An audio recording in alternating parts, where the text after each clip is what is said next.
Buenas noches, hoy es miércoles 1 de marzo del 2023. ¿Qué le parece? Hemos avanzado ya al tercer mes del año y una vez más solo podemos decir, Ebenezer, hasta aquí nos ha ayudado el Señor.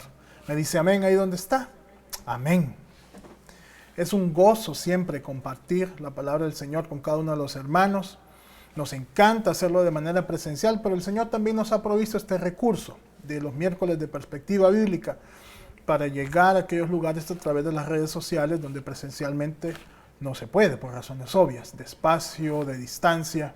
Así que es un gozo estar de nuevo compartiendo con ustedes esta miércoles de perspectiva. Hermanos, hemos estado siendo edificados durante las 9 semanas anteriores con la serie de las dispensaciones. Digo 9 y usted me dirá, pero solo son 7. Sí, pero tuvimos una semana de introducción y el miércoles anterior nuestro pastor Jorge Rivas dio conclusión a estas dispensaciones. Así que hoy nos toca comenzar una nueva serie. Y antes de hacerlo, como le dije, hoy es 1 de marzo, estamos con un nuevo desafío. Nos aprendimos bien el de febrero, ¿verdad? Que era cortito. Bien, el de hoy está en Juan 17, versículo 3. Juan capítulo 17, versículo 3. Hoy lo voy a leer porque recién estamos en 1 de marzo. Paciencia. Y lo va a tener usted ahí en pantalla para que lo pueda leer conmigo. A la 1 y a las 2 y a las 3 lo leemos. Y esta es la vida eterna, que te conozcan a ti, el único Dios verdadero, y a Jesucristo, a quien has enviado. Estamos leyendo de la Nueva Biblia de las Américas. Lo leemos de nuevo, 1, 2, 3. Y esta es la vida eterna, que te conozcan a ti, al único Dios verdadero, y a Jesucristo, a quien has enviado. Así que a través de esta nueva serie que comenzamos hoy, vamos a estar conociendo más de Dios nuestro Señor, nuestro Padre, y a Jesucristo, a quien Él ha enviado. Y antes de entrar en el estudio, yo siempre le invito a que adoremos juntos al Señor.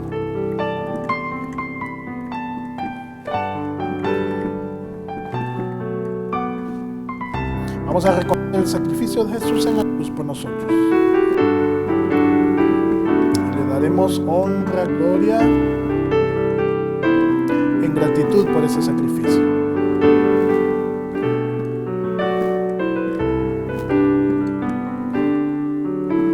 Aquel que se humilló a sí mismo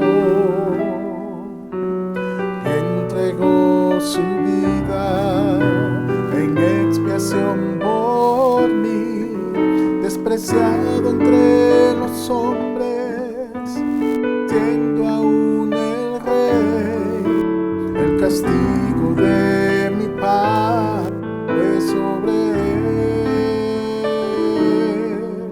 Fue obediente hasta la muerte de una cruz, en silencio y afligido, para hacerme ver la luz. Sea la gloria y el honor, la alabanza y el honor al amante de mi ser, al que reina con poder. Sea la gloria y el honor, la adoración a Cristo mi Señor.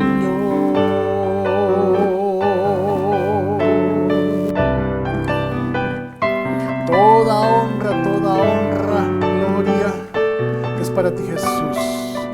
Todo lo decimos de nuevo. Aquel que se humilló a sí mismo y entregó su vida en expiación por mí, desechado entre los hombres, siendo aún el rey, el castigo de mi paz fue sobre él. Fue obediente hasta la muerte de una cruz, en silencio afligido, para hacerme ver la luz. Sea la gloria y el honor, la alabanza y el honor al amante de mi ser, al que reina con poder. Sea la gloria y el honor, la adoración a Cristo mi Señor, a Cristo mi Señor, a Cristo mi Señor.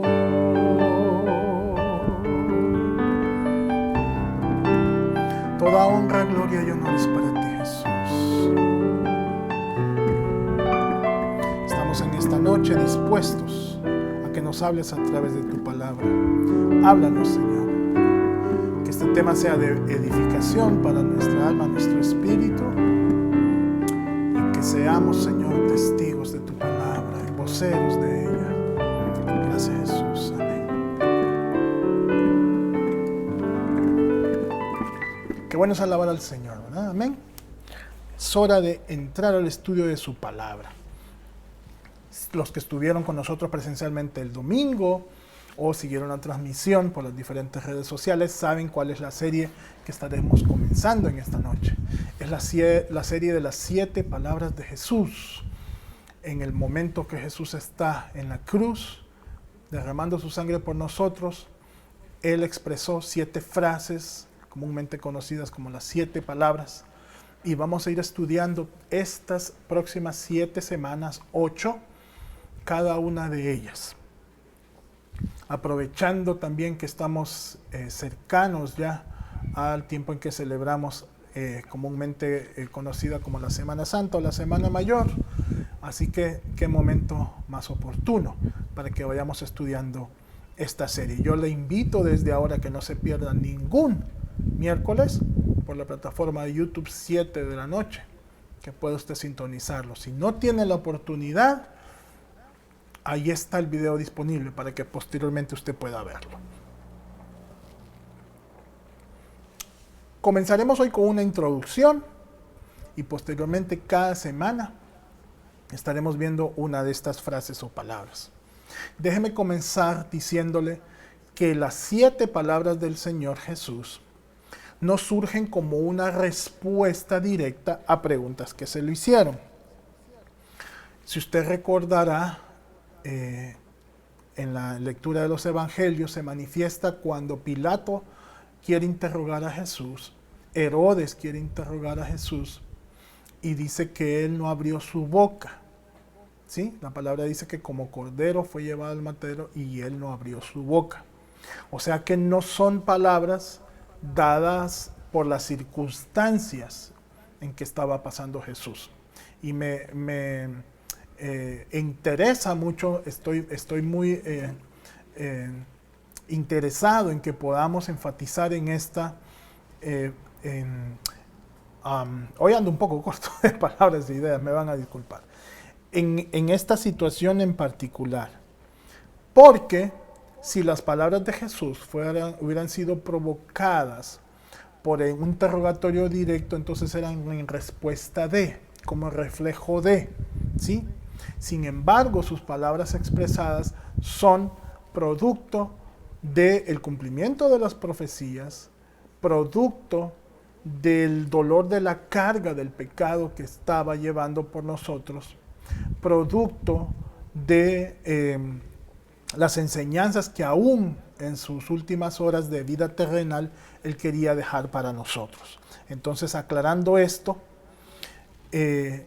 a pesar de que estaba padeciendo tanto dolor físico, Jesús en sus, como dije, últimas horas en esta vida terrenal, nos deja lecciones magistrales para aplicar en nuestra vida a través de estas 7 palabras. Y es triste, hermanos, ver con la frivolidad que se toca este tema del padecimiento y la muerte física de Jesucristo y su posterior resurrección. Y digo frivolidad porque yo recuerdo cuando yo era niño, la Semana Santa era una semana para, por lo menos aquí en nuestro país Honduras, para todo el pueblo, de mucha reflexión, de mucha meditación. Quiero creer que a nivel global también. Y usted veía desde el lunes santo, por ejemplo, programación especial, servicios religiosos, ¿qué le digo? Procesiones, cualquier cantidad de películas basadas en la vida de Jesús o personajes bíblicos. Y era un ambiente, y se conocía con ese nombre, ¿verdad? De la Semana Santa o Semana Mayor. Ahora popularmente le dicen semana de verano o vacaciones de verano o fiesta de verano, y lo que usted va a encontrar, por ejemplo, es las playas y los lugares turísticos abarrotados de gente, que no estoy diciendo que está mal, no me vaya a malentender. Lo que estoy diciendo es que el significado que se le tenía aún en esas fechas, y aunque probablemente cronológicamente no coincide nuestro calendario con el calendario judío, y no es esta la fecha de la Pascua cercana judía, que fue en el periodo que murió Jesucristo aquí en la tierra. Sin embargo, pues vale la pena conmemorar y hasta cierto punto estar permanentemente en un estado de agradecimiento con el Señor, ¿verdad? Por el regalo de la salvación. Pero como le dije, es triste ver con qué frivolidad ahora se aborda el tema. La gente porta crucifijos, algunos teniendo conocimiento, otros no. Y déjeme leerle este párrafo que viene a ahondar en este pensamiento. Dice: la pasión de Jesucristo es bastante fuerte, pero nos hemos acostumbrado a ver crucifijos bonitos colgados de la pared y decimos, sí, Jesús fue azotado, llevó su cruz a cuestas y le clavaron en un madero. Pero en realidad, ¿quién se detiene a pensar lo que estas palabras realmente significan? No nos damos cuenta de lo que esto implicaba. No comprendemos lo duro que era, el profundo horror de lo que Él sufrió por nuestra redención realmente no nos impacta. Entender lo que sufrió incluso a un nivel humano debe de llevarnos no solo a sentir compasión por la persona humana, por la persona física, sino también reconocer que estamos en deuda con nuestro Salvador, porque jamás podremos compensar la inmensidad de este sacrificio. Y cierro acá comillas la cita. ¿Qué le parece este pensamiento? Déjeme decirle algo. Este pensamiento, este párrafo, esta cita, no fue dada por un obispo, reverendo, autoridad religiosa, apóstol, evangelista, por un monje o monja, sacerdote, ninguna autoridad religiosa. Estas palabras son pronunciadas por un personaje de Hollywood llamado Mel Gibson. Ese es su nombre artístico. Y probablemente usted sepa quién es. Actor de películas de acción por muchas décadas, y ya en sus años más adultos se dedicó a ser director y productor, y él produjo la que conocemos como la película La Pasión de Cristo, que como cristianos, pues asumo yo que todos la hemos visto. Y es impactante escuchar o leer estas citas de Mel Gibson, que tiene absolutamente toda la razón, y lo menos que podemos hacer es estar de acuerdo con él.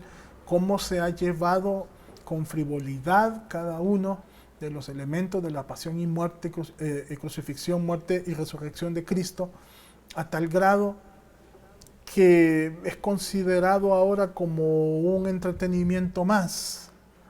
¿Cuántos de nosotros al ver la película por primera vez, derramamos lágrimas, nos compungimos, fuimos confrontados con la realidad del sacrificio de la cruz, por lo gráfico de las escenas, por lo específico que fueron, y pudimos tener una prueba, digamos, en casi en primera línea de lo que sucedió realmente, porque él se dio a la tarea de representar lo más gráficamente posible, no con aquella violencia morbosa, sino con el afán de presentar realmente cómo sucedieron las cosas.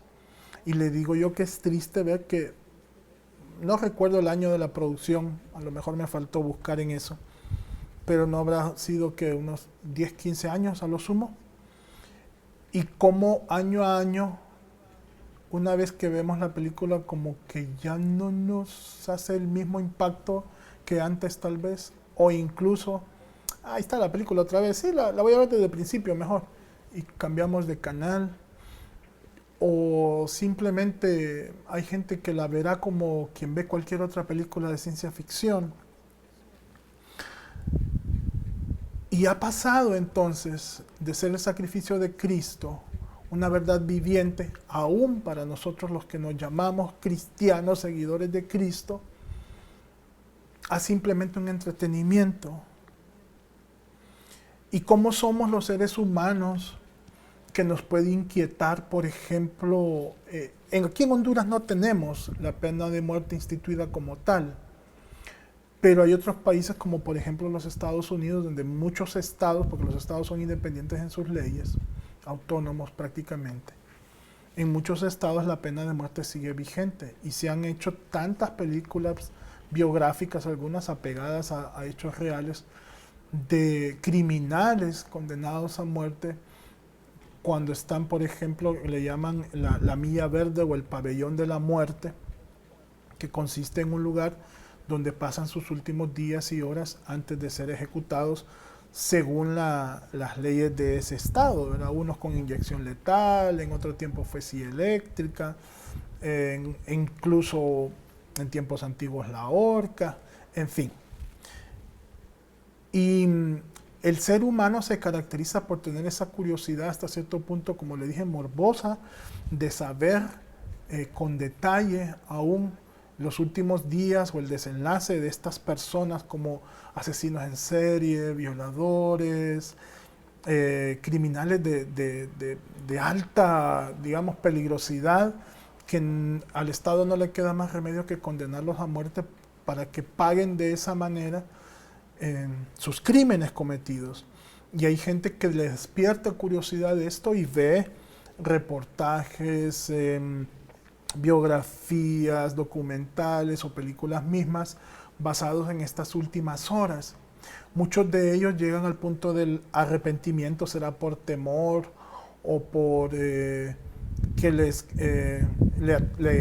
atemoriza, le invade esa sensación de estar en sus últimos minutos, o porque ve los rostros de los familiares de las víctimas, etcétera, etcétera. Y entonces dan siempre unas últimas palabras, o el verdugo les pregunta, el ejecutor, si tiene unas últimas palabras para decir.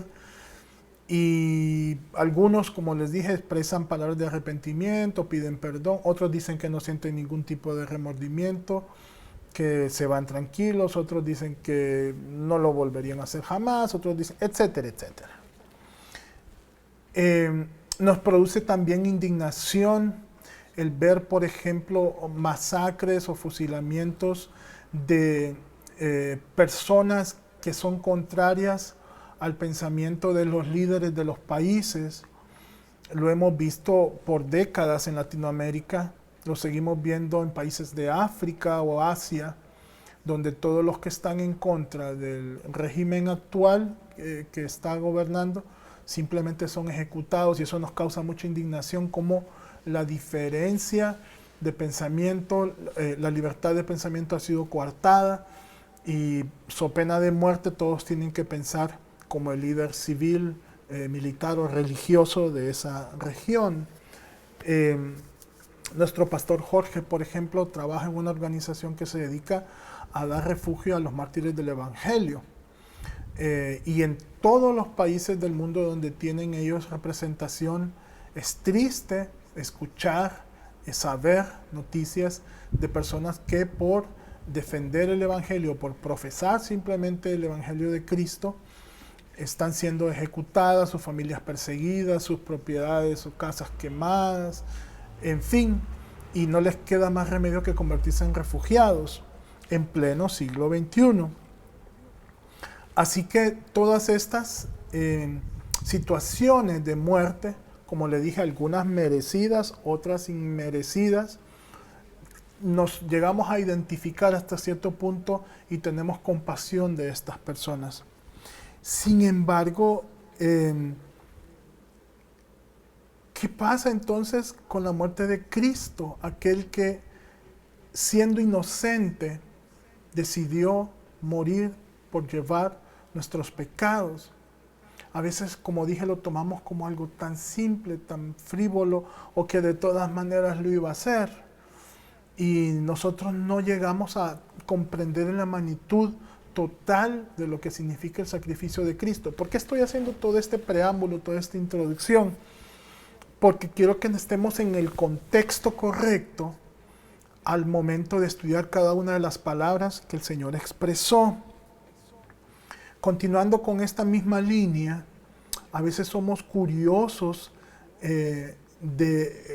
cuando periodistas o biógrafos le piden al condenado a muerte, por las razones que ya expuse anteriormente, que diga sus últimas palabras, como le dije anteriormente.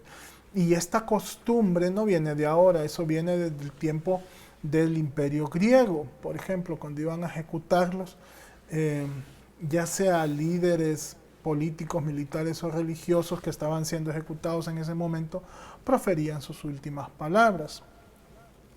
Y quiero mencionarle unos ejemplos de dos héroes o próceres latinoamericanos.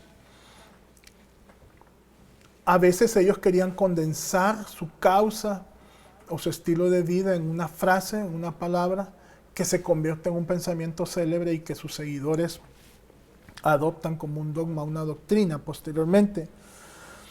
En caso de Francisco Morazán, prócer centroamericano que luchó por la unión de los países de Centroamérica y concibió como una sola república los países de Centroamérica, dijo cuando moría, y a lo mejor usted conoce esta frase si es hondureño, dijo Francisco Morazán antes de que fuese fusilado: declaro que mi amor por Centroamérica muere conmigo. Y se convirtió en una frase célebre.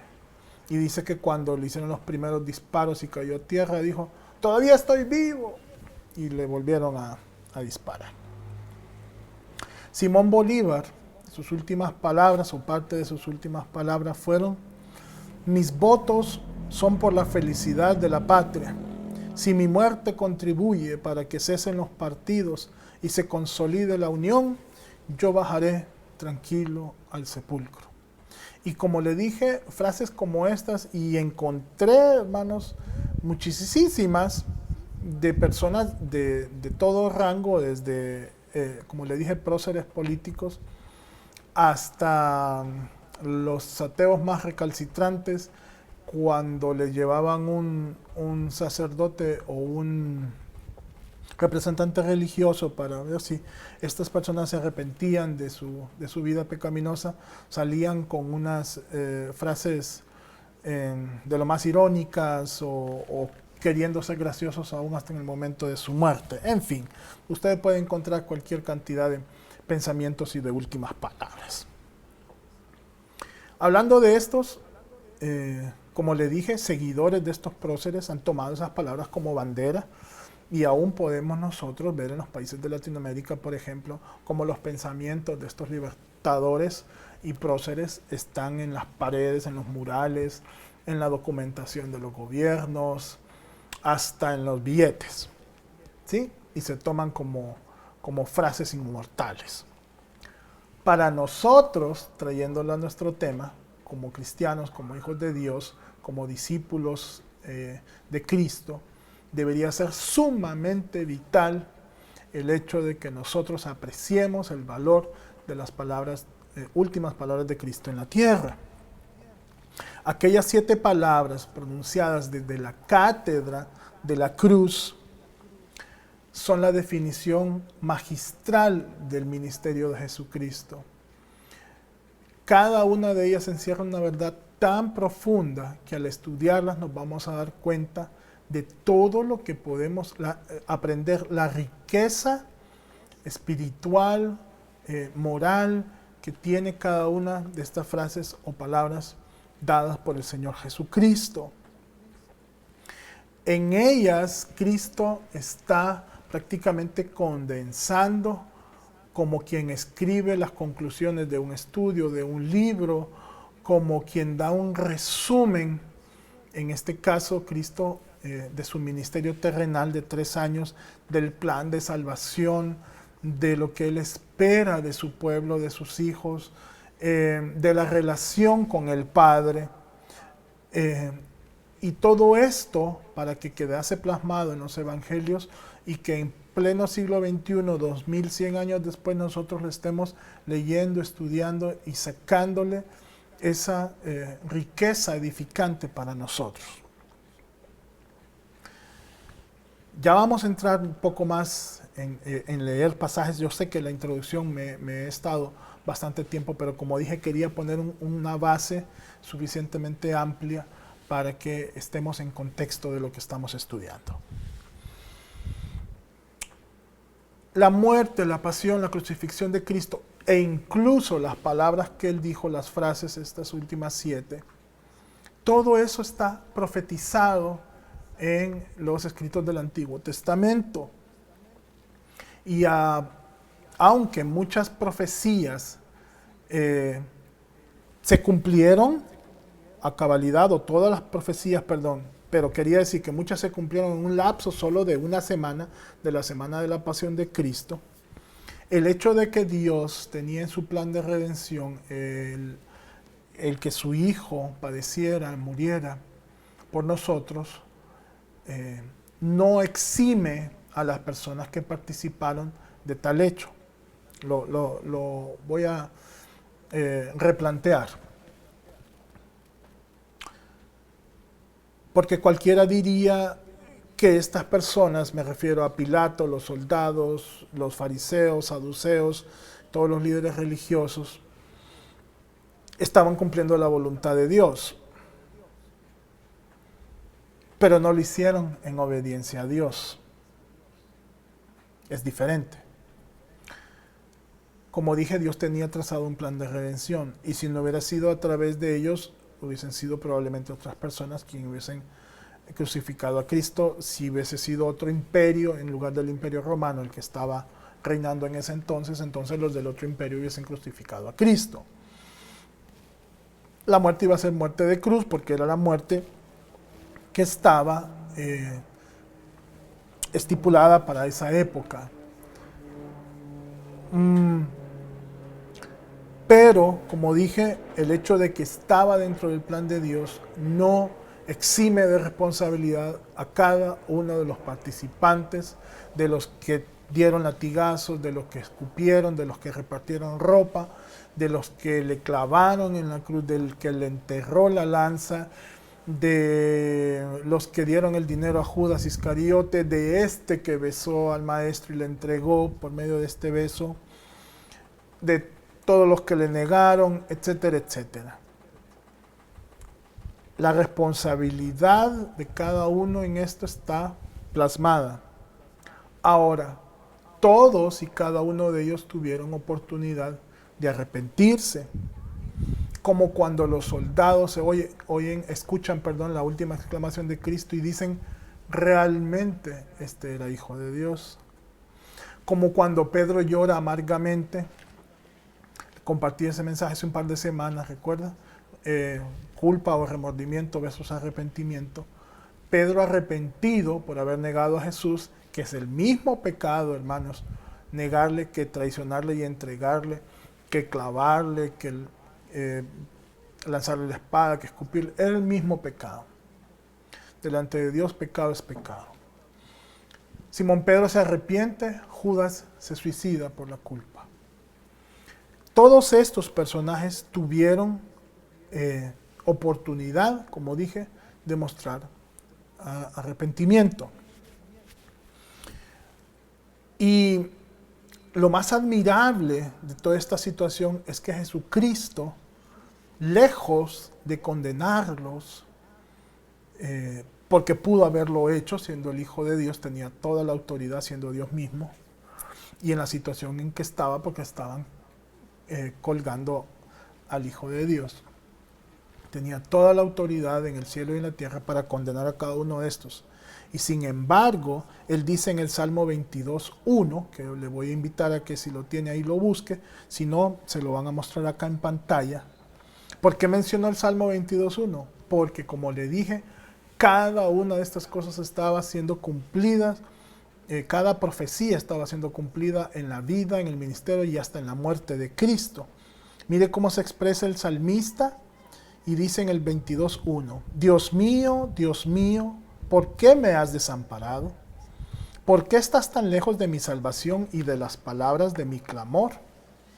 Le repito, es el salmista el que está diciendo estas palabras, pero usted y yo sabemos que parte de las palabras de Jesús, y no me voy a adelantar porque no quiero ser spoiler, como dicen los chavos popularmente, y adelantarme al contenido de las próximas semanas, estas mismas palabras son las que Jesús dice en la cruz dirigiéndose al Padre. Dios mío, ¿por qué me has desamparado? Así que Jesús es el fiel cumplimiento de cada una de las profecías y promesas. Hemos estado estudiando en los diferentes recursos que tenemos, Instituto Bíblico, en esta misma perspectiva, y por supuesto los domingos, cómo cada uno de los libros de la Biblia hace referencia directa o indirectamente al Mesías, al Salvador, al Redentor. Así que todo gira en torno a Jesús y todas las promesas y las profecías en Él se cumplen, en Él son amén. De las profecías más conocidas se destaca este Salmo 22, que acabamos de leer el versículo 1, e Isaías 53. El Salmo 22 es especialmente sorprendente porque tiene muchos elementos que pareciera que es una calca, el Salmo 22, de lo que estaba sucediendo esa tarde en el Gólgota. Y es sorprendente como 1000 años transcurrieron desde la escritura de los Salmos hasta la crucifixión de Cristo, y pareciera, como le dije, que estaba paralelamente una imagen con la otra. Cada dicho del salmista definitivamente fue inspiración de Dios, como una profecía de lo que iba a acontecer con Jesucristo. Voy a ponerle ejemplos puntuales de lo que se dice, por ejemplo, en el Salmo 22 y que se cumple al momento de la Semana de la Pasión de Cristo. Un detalle importante: las manos y los pies del Mesías serían traspasados. En la época del salmista no estaba la crucifixión como una herramienta de muerte, de ejecución. Los judíos ejecutaban a los pecadores con piedras, a pedradas. Cuando en el pueblo de Israel se encontraba pecado y Dios le daba la orden al pueblo de eliminar a estas personas con todo y su familia, con ganados, con lo que tuvieran, los sacaban del campamento para no contaminar el campamento y los apedreaban. Así que no era la crucifixión un modo de ejecución del salmista. Y el salmista dice en el Salmo 22, 16, Salmo capítulo 22, 16, como le dije, ahí estaremos utilizando este capítulo para ver cada una de las profecías que se daban. 22, 16 dice: porque perros me han rodeado, me ha cercado cuadrilla de malignos, horadaron mis manos y mis pies. Eso es sinónimo de traspasar, horadar. Traspasaron mis manos y mis pies, dice el salmista. Y si usted quiere ver el cumplimiento de esta profecía, busque entonces el Evangelio de Juan 20:25. Ahí lo va a encontrar. No lo voy a leer ahorita porque tenemos varios pasajes y no quiero que el tiempo me juegue en contra. Así que voy a avanzar. Otra profecía cumplida, detallada en Salmo 22. Los huesos del Mesías no serían quebrados. Comúnmente las piernas de una persona eran quebradas durante el Imperio Romano solo para asegurarse de que estuviese muerto en el caso de que no, y de esa manera agilizaban su muerte. Salmo 22, 17. Salmo 22, 17 dice: contar puedo todos mis huesos, entre tanto ellos me miran y me observan. O sea que está diciendo aquí el salmista que sus huesos no iban a ser rotos porque los podía contar. Al quebrarlos, obviamente se altera el número de huesos y ya no queda la misma cantidad de huesos. ¿Usted quiere verificar el cumplimiento de esta profecía? Vaya a Juan 19:33. Otra profecía más está en el Salmo 22:8. Salmo 22:8 dice: repartieron entre sí mis vestidos y sobre mi ropa echaron suertes. Y nosotros podemos leer sobre el cumplimiento de esta profecía en Mateo 27:35. Cómo los soldados y las personas que estaban martirizando a Jesús se repartieron y se jugaron a través de la suerte la ropa de Cristo. Isaías 53 es conocido como la profecía mesiánica clásica. Se le ha dado el nombre del siervo sufriente y narra a cabalidad la muerte del Mesías por los pecados del pueblo, no solo del pueblo, sino de toda la humanidad. Y más de 700 años antes de que Jesús naciera ya se había dado esta profecía del siervo sufriente, proporcionando detalles fidedignos y exactos de cómo sería su muerte. He aquí algunos. Número 1, el Mesías sería rechazado. Eso nos lo dice Isaías 53:3. Leamos Isaías 53:3. Dice: despreciado y desechado entre los hombres, varón de dolores, experimentado en quebranto, y como que escondimos de él el rostro. Fue menospreciado y no lo estimamos. Cada detalle de esta profecía está en Lucas 13:34. Todo lo que el Señor sufrió. Otra profecía detallada en Isaías 53:5-6. Se detalla aquí la muerte del Mesías, que sería el sacrificio sustitutorio por los pecados del pueblo. Leamos Isaías 53:5-6. Mas él, hablando de Jesucristo, fue herido por nuestras rebeliones, molido por nuestros pecados. El castigo de nuestra paz fue sobre él, así como estábamos cantando, y por su llaga fuimos nosotros curados. Todos nosotros nos descarriamos como ovejas, cada cual se apartó por su camino. Mas Jehová cargó en él el pecado de todos nosotros. Saltemos al versículo 8, siempre del capítulo 53. Dice: por cárcel y por juicio fue quitado. Y su generación, ¿quién la contará? Porque fue cortado de la tierra de los vivientes, y por la rebelión de mi pueblo fue herido. Se hace referencia a esta profecía en 2 de Corintios 5:21. El apóstol Pablo prácticamente está haciendo un recuento del cumplimiento de esta profecía. Una más que se encuentra en Isaías 53:7. Es que el Mesías enmudecería, no abriría su boca en presencia de los acusadores. Como le dije, fue presentado delante de Herodes, de Pilato, y él no abrió su boca delante de los líderes religiosos, y él no contestó las preguntas que yo les hacía. Lo más que llegó a decir es: tú lo has dicho. ¿Vale? Isaías 53:7. Angustiado él y afligido, no abrió su boca. Como cordero fue llevado al matadero, y como oveja delante de sus trasquiladores enmudeció y no abrió su boca. Pedro hace referencia a esto en su carta, en su primera carta, capítulo 2, versículo 33. Una profecía más acerca del Mesías es que sería sepultado con los ricos.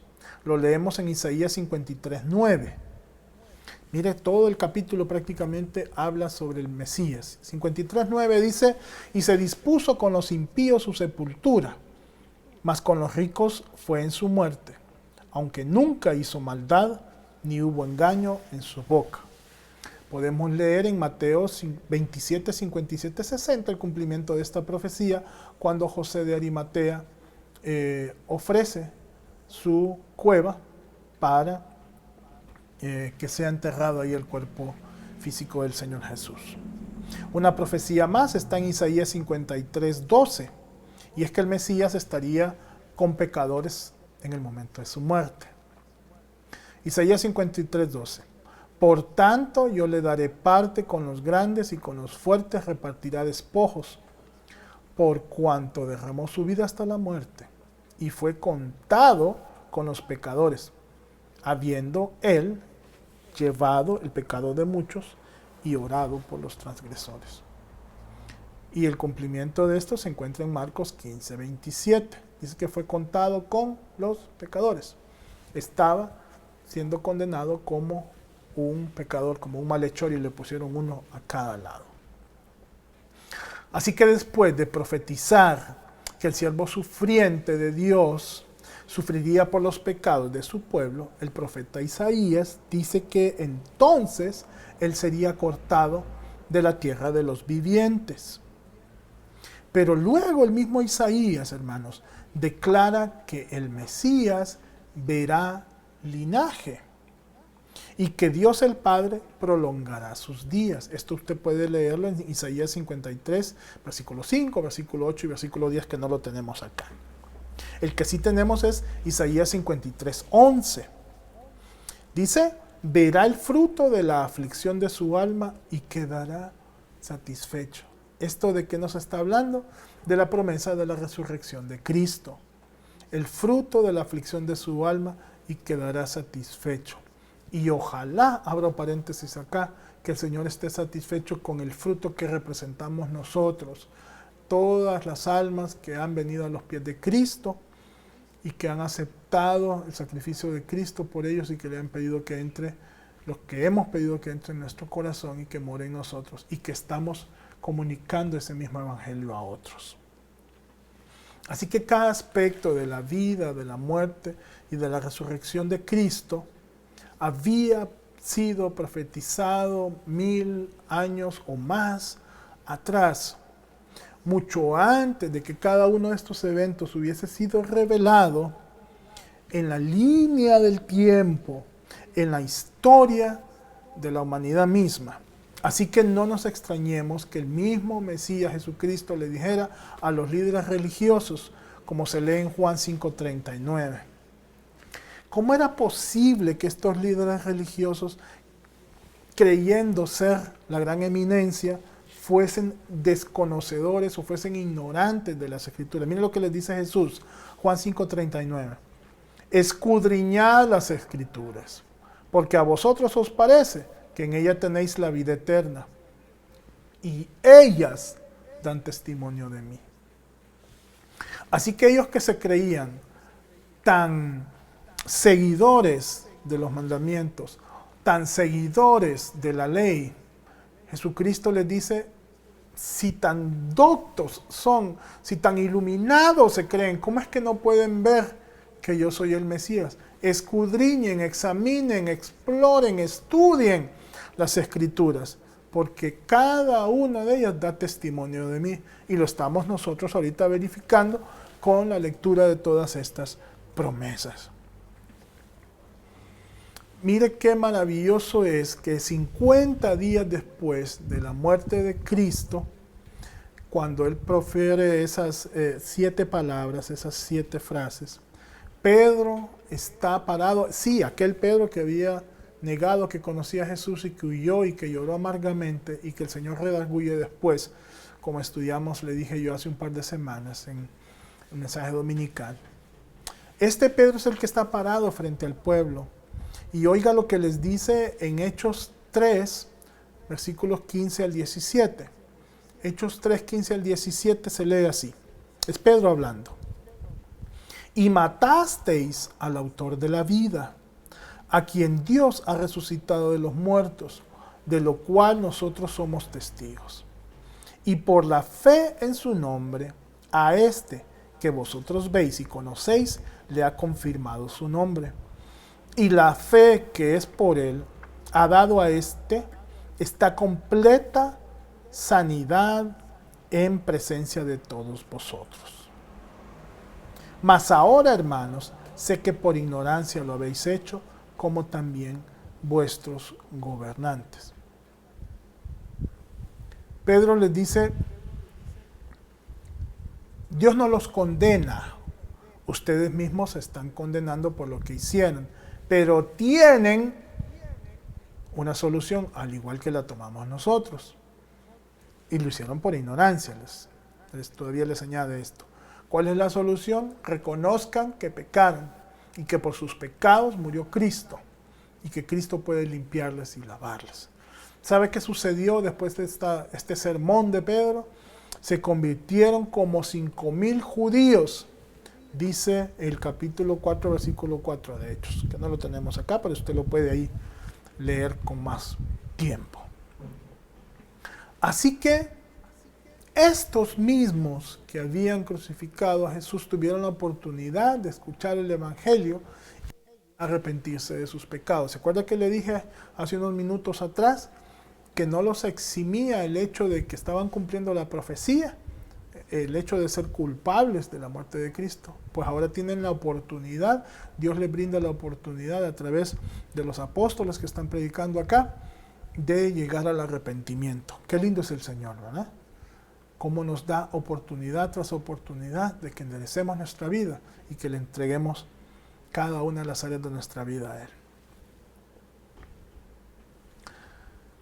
Podemos leer que ciertos de estas personas o ciertos gobernantes, ciertos líderes serían encaprichados en su negativa de aceptar al Señor Jesús como el Mesías y el Salvador. Usted puede leer el capítulo 3 de Hechos, el capítulo 5 de Hechos y se va a dar cuenta de cómo seguían ellos en esta necedad, en esta negativa, y querían imponer que no se predicase, que no se hablase de este camino, le decían ellos, de este evangelio. Uno de estos mártires que sufrió persecución por hablar de Cristo fue Esteban. ¿Recuerda la historia de Esteban? Discípulo fiel del Señor que estaba predicando la palabra, lo tomaron y lo apedrearon. Uno de los que estaba ahí presente, Saulo de Tarso, que a través del testimonio de Esteban y de frase que pronuncia Esteban, en Hechos 7:60 podemos leer las últimas palabras de Esteban, hablando de las últimas palabras de personajes. Bueno, tenemos acá en Hechos 7:60 las últimas palabras de Esteban, siguiendo en consonancia con el ejemplo que dio el Señor Jesucristo. Dijo Esteban: Señor, no les imputes este pecado, no les tomes en cuenta, dice otra versión, este pecado. Y después de haber pronunciado esto, durmió en Jesús. Los que estamos en Jesús dormimos para ser despertados, levantados luego por el sonar de la trompeta y por su voz, cuando nos llame a su presencia. Esteban estaba consciente que estaba viviendo en el tiempo de la gracia. ¿Se acuerda que vimos las dispensaciones? Estaba viviendo Esteban en la dispensación de la gracia, así como estamos nosotros. ¿Por qué de la gracia? Porque gozamos del favor y la misericordia de Dios, y todo aquel que le recibe en este tiempo goza de salvación y vida eterna en Cristo Jesús. Por gracia estamos recibiendo, por la gracia de Dios. Llegará el momento que esta dispensación de la gracia terminará y ya la oportunidad se habrá terminado. Si usted que está al alcance de mi voz, que está viendo este programa, esta transmisión, aún no ha entregado su vida al Señor, estamos en el periodo, en la dispensación de la gracia. No deje pasar la oportunidad. Preséntese delante del Señor con su vida, tal como está. Dígale: Señor Jesús, yo reconozco que soy pecador y tú padeciste todos estos martirios y sacrificios por cargar mi culpa y mi pecado. Te recibo como Señor y Salvador. Te pido que tú me retomes como hijo y que me des el regalo de la salvación. Pida todo esto en el nombre de Jesús y Dios va a ser propicio a usted.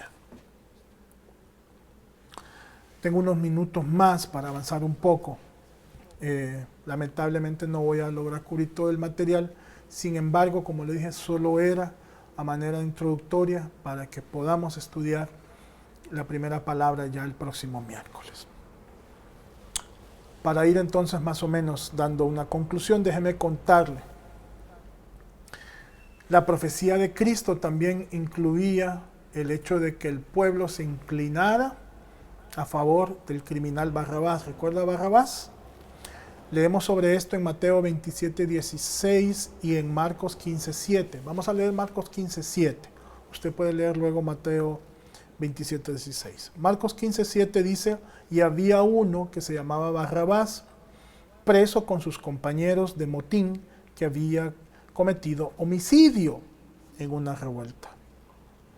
Así que el asesino Barrabás fue liberado con la indulgencia de Poncio Pilato y la aclamación del pueblo en lugar de Jesús, al que unos días atrás habían dicho, Hosana, bendito el que viene en el nombre del Señor, habían extendido palmeras, habían vitoreado, recibido con todos los honores en la entrada a Jerusalén. Estos mismos son los que están ahora pidiendo que le suelten a Barrabás en lugar de Jesús. Así que Barrabás queda libre y Jesús es tomado y llevado camino al Gólgota y crucificado junto a dos criminales o dos malhechores. Leemos sobre esto en Lucas 23:39. Y mire qué maravilloso es el plan de salvación que se pone en práctica ahí mismo en la cruz, con uno de ellos dos. Leamos Lucas 23:39. Y uno de los malhechores que estaban colgados le injuriaba. Imagínense, en sus últimos minutos, previo a la muerte, en sus últimas horas, y lo único que sabe hacer es seguir maldiciendo. Diciendo, si tú eres el Cristo, sálvate a ti mismo y a nosotros. Este lo único que quería era ser liberado, no importa ni por quién ni cómo. Pero no estaba dispuesto ni siquiera a arrepentirse de lo que había hecho, no mostraba arrepentimiento alguno, como le he dicho yo, de otros malhechores estando ya en el pabellón de la muerte y en la zona de ejecución, que no muestran arrepentimiento alguno. Bueno, ese es el claro ejemplo. Versículo 40. Respondiendo el otro, le reprendió diciendo, ¿ni aún temes tú a Dios estando en la misma condenación? Versículo 41. Nosotros a la verdad justamente padecemos porque recibimos lo que merecieron nuestros hechos. Mas este ningún mal hizo. Y dijo Jesús, acuérdate de mí cuando vengas en tu reino. Vemos claramente la diferencia entre uno y otro. Hermanos, y eso está tan vigente en nuestros días. Por un lado, tenemos a aquellos que rechazan de frente el Evangelio bajo las circunstancias que estén, aunque estén, como le dije yo, en su lecho de muerte, padeciendo una enfermedad terminal, sabiendo que no tienen salvación alguna de su cuerpo y que están a punto de perder su alma y ni aún así quieren entregar su vida a Cristo. ¿Y cuántas otras historias no habremos escuchado como este otro que estaba al otro lado de la cruz de Cristo, que en sus últimos segundos y minutos los aprovecharon para pedir perdón y decirle, Señor, acuérdate de mí cuando estés en tu reino. Señor, yo te recibo. Señor, yo te pido perdón por mis pecados. Y han logrado salvar su alma, aunque su cuerpo pereció. Así que, hermanos, la misericordia de Dios es tan grande que aún en nuestro lecho de muerte tenemos la oportunidad de arrepentirnos de todos nuestros pecados. Aproximadamente 30 años más tarde, es el mismo apóstol Pablo que estuvo presente en la crucifixión, en el apedreamiento de Esteban. Esteban fue apedreado. Dice el apóstol Pablo en Filipenses 1:23, eso no lo tenemos, lo voy a leer yo acá. Deseo ser desatado y estar con Cristo, lo cual es mucho mejor. Así que Pablo prefiere estar en el cielo con Cristo que servir a Jesús en la tierra, porque recuerda que él decía, para mí el vivir es Cristo y el morir es ganancia, porque sabía lo que venía como premio por haber recibido a Cristo en su corazón y por haber puesto su vida posteriormente por la predicación del Evangelio.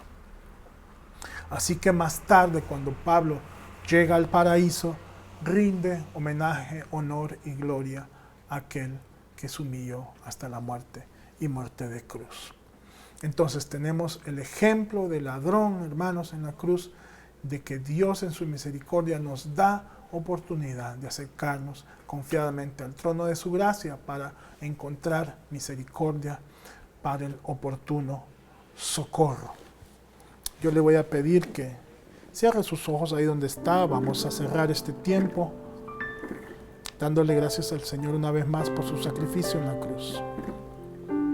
Señor Jesús, una vez más te damos gloria, honra a ti, Señor. Te damos infinitas gracias. No hay manera en cómo podamos nosotros pagarte por tu sacrificio en la cruz. Y Señor, a medida que vayamos estudiando estas palabras que tú dijiste antes de dejar esta tierra en forma física, seremos edificados con cada una de ellas, seremos enseñados con cada una de ellas. Y Señor, que con valentía compartamos tu evangelio y aquellas personas que en este momento están recibiéndote en su corazón, haciendo la oración de arrepentimiento. Recíbele, Señor. Que sean valientes para perseverar en el camino de la fe. Gracias, Jesús. Gracias, Señor. Cantemos de aquel que herido fue por amor a nosotros.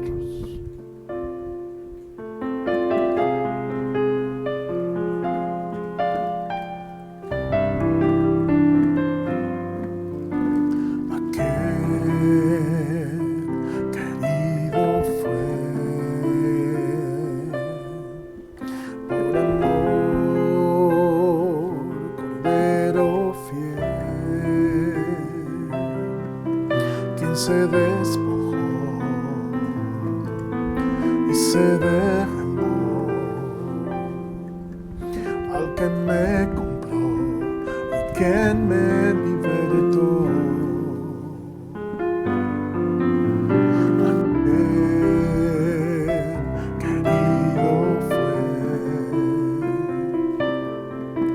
por amor, Cordero fiel, se despojó y se derramó al que me compró y me libertó.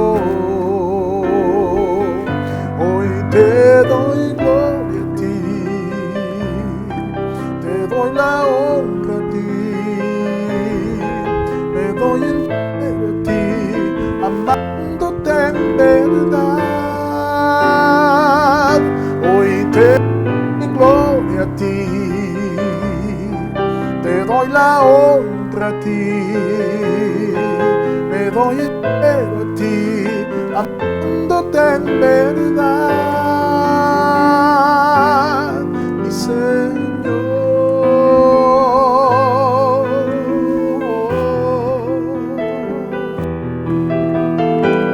La honra y la gloria es para ti. Dígalo de nuevo con convicción. Y hoy te doy gloria a ti, te doy la honra a ti, me doy entero a ti, amándote en verdad. Hoy te doy gloria a ti, te doy la honra a ti, me doy entero a ti, amándote en verdad, mi Señor.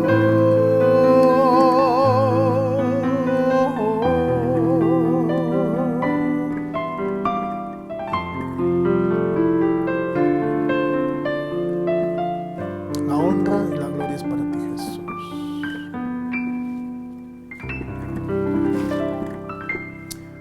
Hermanos, me gozo muchísimo de haber compartido con ustedes este miércoles de perspectiva. Yo espero que usted haya sido edificado con esta palabra y que preparemos nuestro corazón para estas siguientes 7 semanas donde estaremos estudiando cada una de las palabras de Cristo en la cruz, las 7 palabras de Cristo.